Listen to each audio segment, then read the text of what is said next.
rabbaka yubayyin lana ma hi qala innahu yaqulu innaha baqaratun la faridun wa la bikr amanun baina dzalik faf'alu ma tu'marun. Qalu mereka Bani Israil berkata, ud'u, mohonkanlah lana untuk kami rabbaka kepada Tuhan. Yubayyin, agar dia Allah menjelaskan lana untuk kami mahia, apa ia sabdina itu. Qala Musa berkata, innahu, sesungguhnya dia, yaqulu Allah berfirman, innaha, sesungguhnya baqaratun sabdina, la tidak faridun tua, wala dan tidak bikrun muda, amanun pertengahan baina di antara dzalika yang demikian itu, antara tua dan muda. Faf'alu, maka kerjakanlah oleh kalian apa yang tu'maruna kalian diperintahkan. Ayat 68 yang masih berhubungan dengan ayat 67. 67 kemarin ringkasnya Bani Israil kan selalu memprotes, bahkan mencela nabinya kan, dengan mengatakan, apakah kamu tidak menjadikan aku sebagai buah ejekan, buah cemoohan maksudnya. Maka Musa langsung menjawab, aku berlindung pada Allah untuk menjadi orang-orang yang bodoh. Maksudnya seorang nabi dan mengikuti jejak nabi mestinya apa yang Allah perintahkan ya ia sampaikan dengan apa adanya, dengan iman maksudnya. Sementara Bani Israil kan menyanggahnya, berarti kan ada menduga atau ada berprasangka jelek kan itu. Sehingga mengatakan, apakah engkau menjadikan itu sebagai sebuah ejekan? Maka kalau diringkas ayat 67 itu, nabi-nabi semuanya, khususnya di ayat 67 Nabi Musa berlindung pada Allah dari golongan orang yang jahil. Yang paling ringkas jahil itu tidak mau mengatakan kecuali yang benar atau yang bermanfaat, termasuk bohong. Jadi nabi-nabi dan pengikutnya yang benar, yang sidik, tidak mengatakan kecuali yang benar saja, yang bermanfaat. Nah, larangan diantaranya Bani Israil kan bukan suka mencela, bahkan nabinya kan, orang yang benar pun dicela, apalagi orang dengan yang samanya. Dan faktanya hari ini yang mengaku beragama, yang beriman itu saling mencela. Kalau benar-benar teliti mempelajari Quran, itu batil itu ya. Keimanan itu bohong maksudnya. Pengakuan mukmin itu bohong, dusta aslinya. Maka berhati-hatilah. Maka setelah yakin Bani Israil itu akan kesungguhan Musa di ayat 67 itu, baru dia meminta, kalau begitu seakan-akan gitu, mohonkanlah pada kami agar Tuhanmu menjelaskan seperti apa sabdina itu. Dan satu keburukannya itu banyak bertanya itu sebenarnya. Maka ada keterangan 67 itu, seandainya langsung ya saya lakukan, selesai sebenarnya, tuntas sebenarnya. Maka di antara maknanya kan banyak bertanya itu kan sebenarnya untuk mengelak, untuk mengecoh Nabi, ya untuk mengganggu Nabi, itu saja sebenarnya. Nah, sebelum itu mungkin saya tertarik untuk menjelaskan begini. Kita semua yakin kan Quran itu suci dan dari Allah kan, benar kan itu. Coba kita simak satu di antara ada tata cara membaca Quran itu. Al-Ghazali misalnya, beristighfarlah sebelum membaca Quran. Tidak cukup istighfar itu hanya astagfirullahaladzim di mulut, bukan. Dari hati itu pengakuan ada dosa, kemudian mohon ampun agar diperbagi Allah, sehingga membaca Quran itu ya nyambung gitu maksudnya. Atau salah satu contohnya begini, Quran kan sebagai resep obat kan, termasuk al-nazil minal Qur'ani kan itu. Obat itu kalau ternyata kita campuri dengan hal-hal yang merusak obat, bisa nggak obat itu untuk berfungsi? Coba, al-nazil minal Qur'ani ma huwa syifa, dengan itu. Wala yajid dzolimina illa khosaro, dan tidaklah menambah kerugian kecuali bagi orang yang dolim itu. Selagi kita masih ada kezoliman dalam diri kita saat membaca Quran, bisa dipastikan nggak masuk, nggak nyambung Quran itu dalam hati kita. Atau contoh lagi, kalau kita membersihkan lantai kita, kan kita bersihkan kan itu, kalau alat sapunya kotor, bisa disucikan di lantai itu, persis seperti itu sebenarnya. Quran itu kan obat. Kalau dicampur dengan hal yang kotor dari hati kita, nggak akan pernah nyambung dalam hati kita. Hanya tampaknya mungkin bleger, wujudnya itu kan bersorban, bergamis, berjenggot dan sebagainya, bisa jadi seperti itu. Tapi perilakunya seperti apa hari ini? Saling mencaci kan? Itu kebohongan yang nyata aslinya. Sekalipun tidak dirasakan itu. Buktinya kan terus berlangsung itu. Sesama kita pun juga bisa seperti itu. Allah mengetahui hati kita masing-masing. Selagi ada prasangka buruk pada nabinya, pada sesamanya, sehingga dilontarkan dengan celaan-celaan. Itu bahaya. Jadi pendahuluan keterangan kadang-kadang lebih penting. Daripada kita menerangkan ayat 68, 67 misalnya, tanpa ada pembahasan pengawalan seperti itu, ya selamanya akan seperti itu kita. Nggak akan pernah nyambung Quran. Ada kedoliman dalam diri kita yang belum kita istighfari bisa jadi. Atau contoh, maaf, saya tambahkan. Untuk sholat itu, syarat pertamanya apa sih? Kita tahu semua, wudhu kan? Suci lahir batin itu. Tanpa itu, sholat nggak akan pernah bisa berfungsi sebagaimana adanya. Coba setelah sholat itu ada adzan kan? Lantunan adzan itu luar biasa itu. Besaran Allah itu dilantunkan. Kalau ternyata nggak merespon dalam hati kita, itu ya rugi kita sebenarnya. Ada komat. Coba komat itu seperti apa itu jawabannya. Sampai baru takbir. Bahkan satu di antara waktu menginjak soft pertama itu, doa di antaranya, ya Allah, datangkanlah anugerah kepada kami sebagaimana hambamu yang soleh. Sampai seperti itu loh. Jika tidak ya hanya perasaan saja kita menduga sudah sholat. Sementara perilaku sosial, ibadah sosialnya tetap saja nggak ada gunanya. Maksudnya selalu bermusuhan dengan sekitarnya, dengan keluarganya bisa jadi, apa dengan dirinya sendiri bisa jadi. Itu mungkin sebagai pengantar. Maka baru masuk ke ayat ini. Karena melihat kesungguhan Musa di ayat 67 itu baru, kalau begitu mohonkanlah kepada Tuhanmu agar dia menjelaskan seperti apa sabit betina itu. Baru Allah pun berfirman melalui Musa. Sesungguhnya dia, Allah berfirman, sesungguhnya sabit betina itu adalah tidak tua dan tidak muda, maksudnya umurnya ya maksudnya. Maka tidak tua, keterangannya itu ada gambaran di Ibnu Katsir itu. Kalau dikejar oleh sapi jantan, itu nggak akan sanggup untuk mencapai sapi jantan itu. Karena masih doro ya maksudnya. Doro itu kan lincah ya maksudnya. Kalau tua akan mudah ditangkap oleh pejantan itu. Jadi tidak tua, tidak muda itu maksudnya ya, kalau Jawanya itu ya doro itu ya maksudnya. Doro itu kan berarti kan termasuk tidak terlalu kecil dan belum pernah juga mengandung dan sebagainya, itu belum pernah melahirkan. Ya persiapan untuk ya menjadi siap untuk persiapan untuk menuju tua itu sebenarnya. Maka gambarannya seandainya dikejar oleh pejantan tidak akan bisa mencapainya, bahkan lebih lincah keterangan seperti itu, lebih gesit maksudnya, yaitu pertengahan di antara yang dengan itu antara tua dan muda itu. Faf'alu, maka kerjakanlah oleh kalian apa yang diperintahkan itu. Kan jelas perintahnya. Sementara kalau dilanjutkan kan masih bertanya lagi sebenarnya kan itu. Memang bertanya untuk menyusahkan nabinya, untuk menyusahkan Musa dalam hal ini. Dan nabi-nabi semuanya secara karena syariat kan sudah nggak ada semua kan. Tinggal pelanjutnya yang tetap menyampaikan risalah itu siapa itu kan gitu. Sampai hari ini tetap ada sebenarnya. Jika ada istilah warasatul anbiya, semuanya juga menyangkut seperti itu.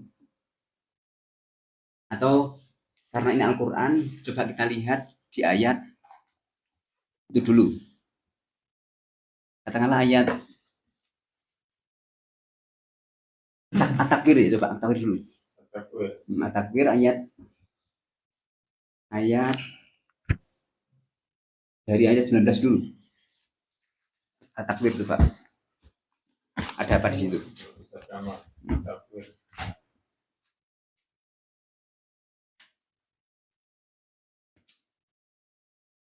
Bacakan saja dulu mungkin. At-Takbir 19.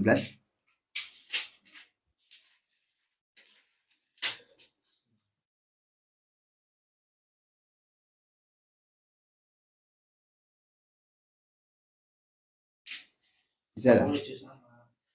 At-Takbir kan ayat surat ke-81. 81 At-Takbir. Sesungguhnya Al-Quran itu benar. Teruskan ya. Yang memiliki kekuatan, memiliki kedudukan tinggi di sisi Allah, Terus yang di sana di alam malaikat ditaati dan dipercaya.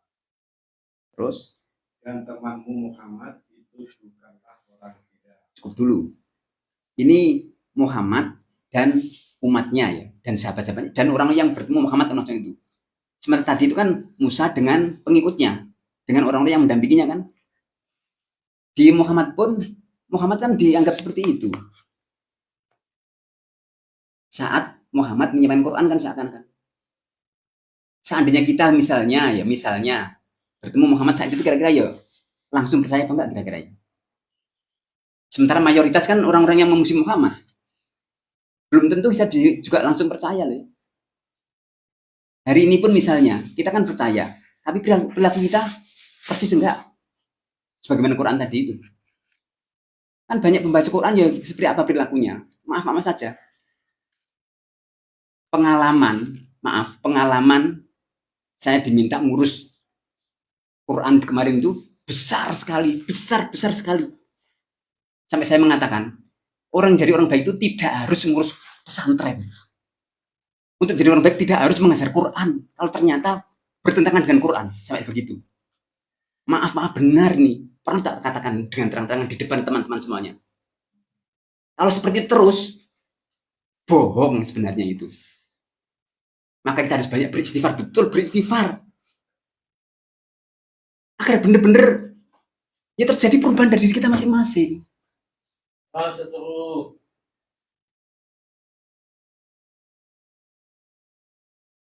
Nah ini kan Rasulullah kan dianggap sebagai orang gila di situ. Teman Muhammad itu bukan orang yang gila. Coba lanjutkan lagi 2-3-nya. Dan sungguh dia Muhammad telah melihatnya. Ya, betapa utusan Tuhan Rasul itu menyaksikan seperti itu.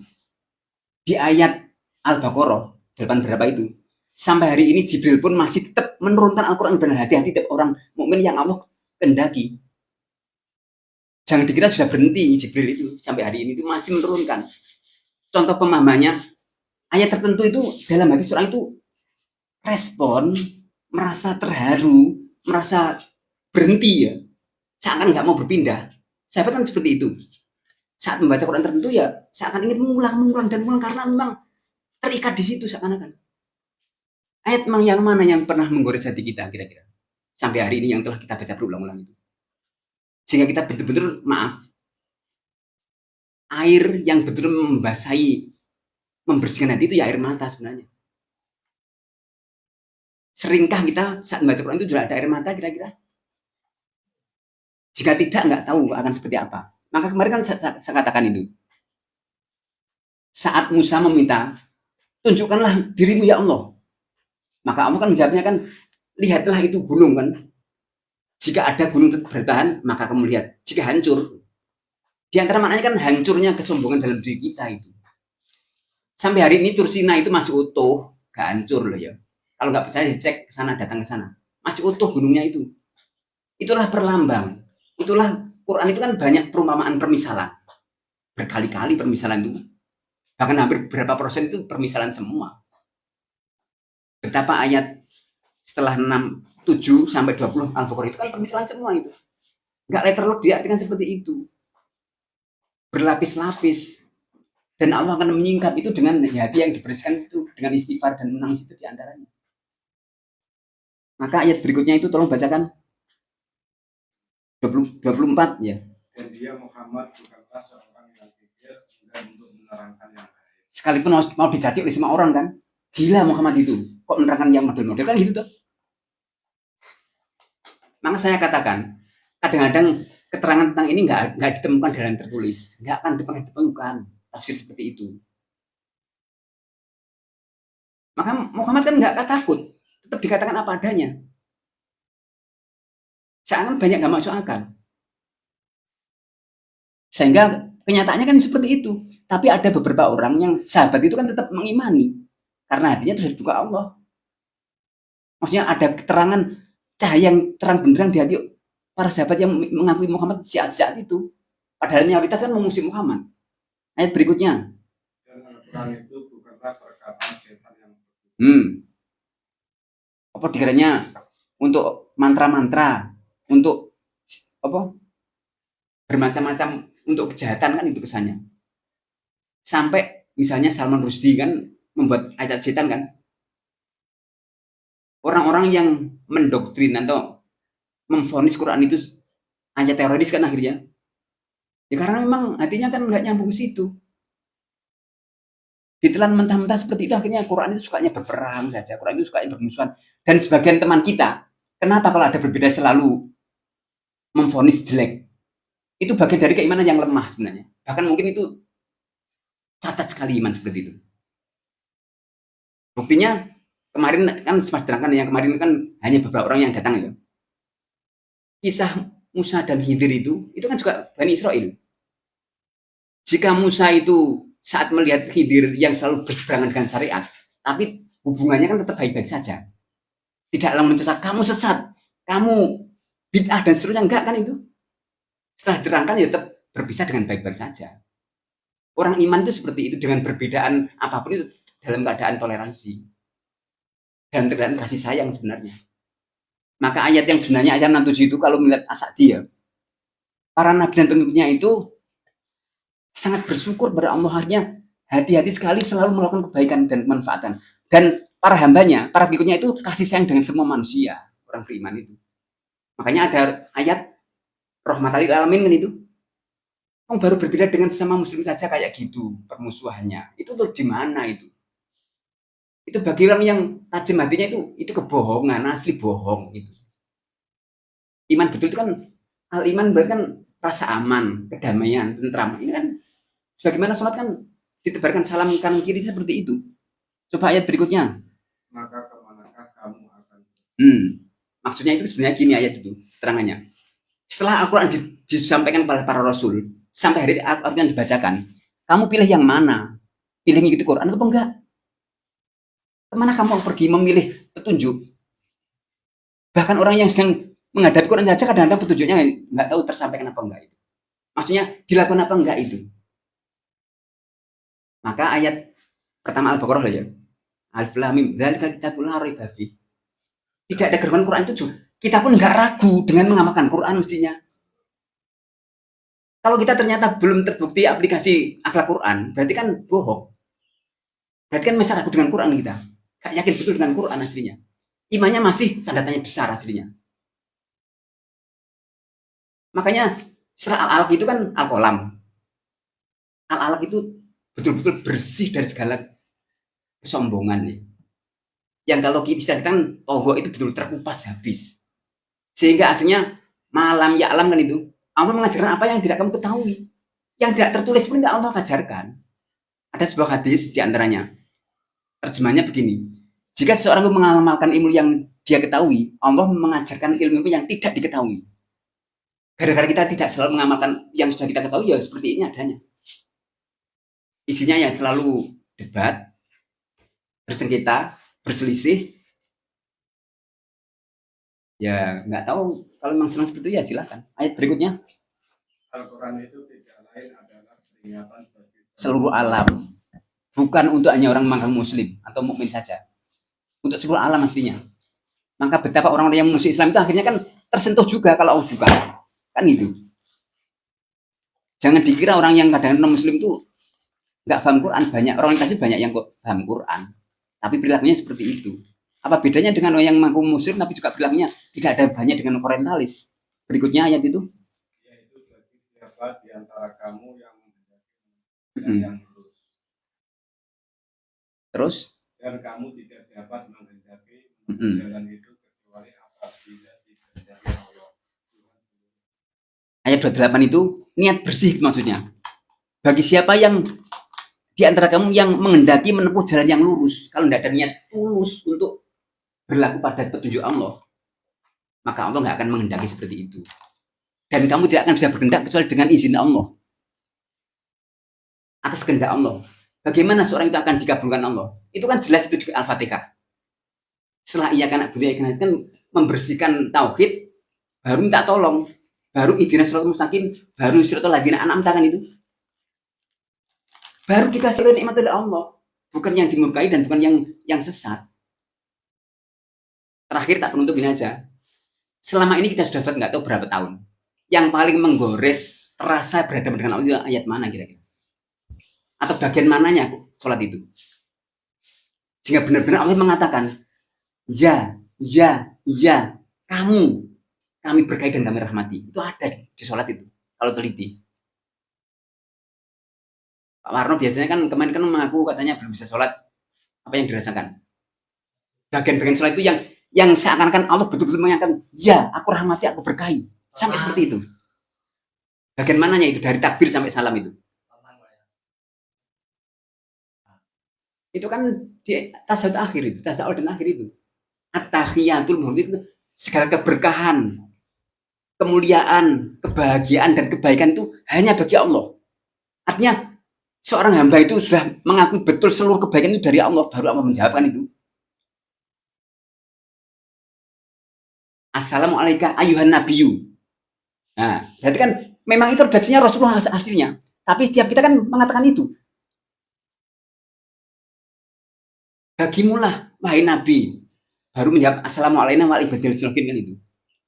Jika seseorang itu belum total tuntas memberi penghormatan, kebahagiaan, dan merasa seluruhnya itu kebaikan dari Allah. Orang yang sudah merasa itu, maaf, maka saja sudah nangis. Betapa nikmat Allah itu terkirim di depan kita. Itu banyak kisah-kisah seperti itu, masih ada orang seperti itu. Sehingga mengakui, baik betul engkau ya Allah, baik betul engkau ya Allah. Sehingga kejelekan apapun, kekurangan apapun, misalnya nggak punya bermacam-macam kekurangan harta dunia, ya orang itu terus lah khaufun alaihim yahzanun terus itu. Terbukti betul Quran seperti itu. Maka buktikan dan mohonlah kepada Allah dengan suatu dengan kesungguhan dan dimulai dengan wudhu, kesucian lahir batin, dengarkan itu adzan, qomat, baru takbir, maka salam kanan kiri itu terbukti ke sekeliling kita. Menebarkan keselamatan, rahmat dan berkahnya itu ke sekeliling kita. Maka yang ada itu akhirnya di ayat 67 menurut As-Sa'di itu ya itu. Orang-orang para nabi dan rasul itu dan pengikutnya yang benar, ya hanya bersyukur saja. Kemudian dengan samanya itu ya kasih sayang, itu aja. Sementara itu mungkin kurang mohon maaf. Kalau mau ditambahkan dipersilahkan. Cukup sementara dari kami. Assalamualaikum warahmatullahi wabarakatuh. Waalaikumsalam.